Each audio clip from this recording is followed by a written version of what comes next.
आज की क्लास में हम ये देखेंगे कि एक्स पार्टी डिक्री क्या है, कौन सी परिस्थितियों में एक्स पार्टी डिक्री पास की जाती है, और यदि किसी व्यक्ति के अगेंस्ट एक्स पार्टी डिक्री पास की गई है तो उसके पास क्या उपचार होगा। तो बेसिकली क्या होता है कि जब भी कोर्ट किसी भी मामले में प्रोसीडिंग करती है तो वो प्लेंटिफ और डिफेंडेंट की अपीयरेंस के बिना किसी भी मामले में कार्रवाई नहीं करती। लेकिन कभी कभी ऐसी परिस्थिति हो जाती है कि न्यायालय किसी व्यक्ति की अनुपस्थिति में भी कार्रवाई को आगे बढ़ाती है। तो एक्स पार्टी डिक्री का मतलब ये होता है कि जब किसी भी मामले में प्रतिवादी जो डिफेंडेंट है वो विदाउट रीजनेबल ग्राउंड न्यायालय में अपीयर नहीं हो रहा है और उसके अपीयर ना होने का कोई पर्याप्त आधार नहीं है,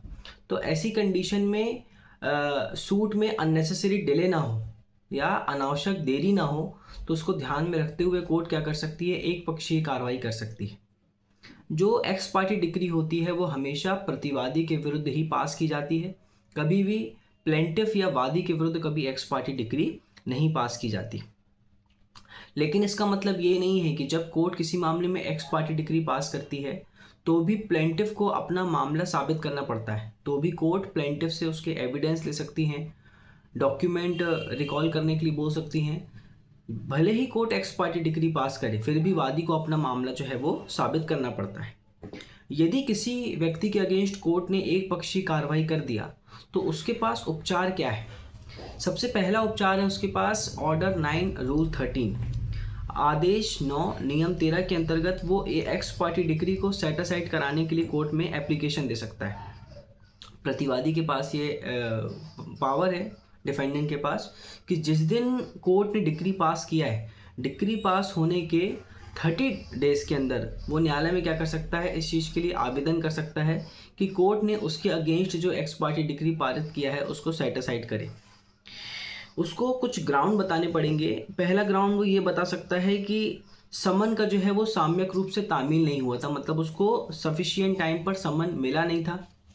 है ना। फॉर एग्जांपल आज ही उसको न्यायालय में अपीयर होना है, आज ही उसको समन मिला या समन की सूचना उसको पर्याप्त समय में मिल नहीं पाई, ये एक ग्राउंड बता सकता है। और अदर कोई सफिशिएंट कॉज बता सकता है। अब सफिशिएंट कॉज क्या होता है, इसको सीपीसी में कहीं स्पेसिफिक डिफाइन नहीं किया गया है। सफिशिएंट कॉज में आप इन चीज़ों को शामिल कर सकते हो, जैसे कि कहीं दूर से आ रहा था वो तो उसकी जो गाड़ी है वो लेट हो गई, या फिर वकील ने अपनी डायरी में जो है वो कोई गलत डेट मेंशन कर ली थी, है ना, या फिर डिफेंडेंट खुद ही बीमार था, उसका प्लीडर बीमार था, या अवयस्क के अभिभावक मतलब जो माइनर है उसके कोई जो गार्जियन है उनकी कोई गलती है, या डेट के संबंध में कोई गुड फेथ में यदि कोई मिस्टेक हो जाती है, तो ये सब पर्याप्त जो है वो सफिशिएंट कॉज जो है वो माना जा सकता है। लेकिन यदि डिफेंडेंट ये बोले कि जो हमारा अधिवक्ता था या जो प्लीडर थे वो दूसरी कोर्ट में व्यस्त थे, या फिर देरी का कोई इनके पास पर्याप्त आधार नहीं है, तो फिर ऐसी जो है वो चीज़ों को सफिशिएंट डिले के अंतर्गत शामिल नहीं किया जाता। तो पहला प्रतिवादी के पास उपचार ये है कि वो आदेश 9 नियम 13 के अंतर्गत जो है वो जाकर एक्स पार्टी ऑर्डर को सेट असाइड कराने के लिए डिक्री की डेट से 30 डेज के अंदर जो है वो न्यायालय में एप्लीकेशन लगा सकता है। दूसरा उपचार है उसके पास प्रतिवादी द्वारा अपील की जा सकती है। प्रतिवादी चाहे तो सेक्शन 96 सीपीसी सब क्लॉज 2 के अंतर्गत क्या कर सकता है, एक्स पार्टी डिक्री को सेट असाइड कराने के लिए अपील का ग्राउंड ले सकता है, वो अपील फाइल कर सकता है। अपील करेगा सेक्शन 96 ऑर्डर 41 मूल डिक्री की अपील, है ना, डिक्री फॉर ओरिजिनल डिक्री की तरह वो अपील फाइल कर सकता है। साथ ही साथ उसके पास रिव्यू का पावर भी है, पुनः विलोकन।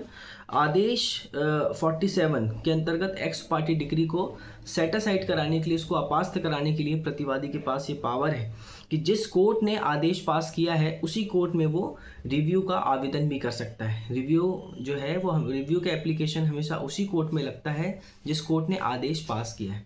तो पहला वो ऑर्डर 9 रूल 13 के अंतर्गत सेट असाइड कराने के लिए एप्लीकेशन दे सकता है। दूसरा राइट है कि वो अपील कर सकता है, और तीसरा राइट है उसके पास वो रिव्यू भी फाइल कर सकता है। तो एक्स पार्टी डिक्री बेसिकली क्या होता है कि जब किसी भी मामले में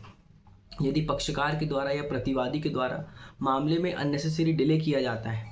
तो ऐसी कंडीशन में कोर्ट क्या कर सकती है, केवल मामले में एक पक्षकार को सुनकर कार्रवाई कर सकती है। तो जब भी कोर्ट किसी भी मामले में प्रतिवादी को बिना सुने या प्रतिवादी को बोले सुने बिना किसी भी मामले में यदि कोई कार्रवाई करती है तो वो कंडीशन जो है वो एक्स पार्टी डिग्री की कहलाती है।